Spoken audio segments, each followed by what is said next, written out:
How to fix text notification sound not working on Poco M8. Let's start the video. If you want to fix this problem, so turn on notification sound, go to app library, scroll down and click on settings app.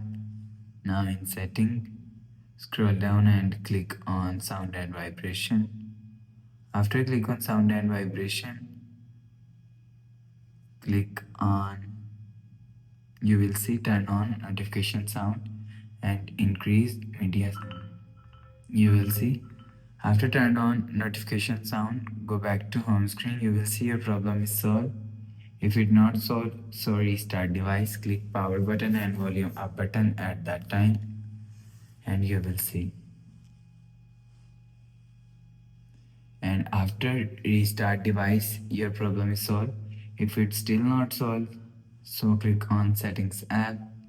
Now in settings, scroll down to and click on additional settings. After click on additional settings, scroll down to and click on developer option. After click on developer option, scroll down and search media from here.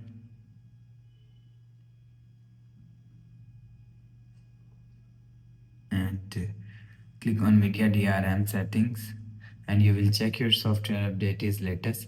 If it not latest, update your software latest.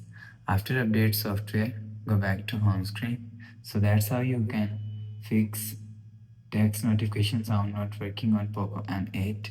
If you like the video, please subscribe. Thanks for watching.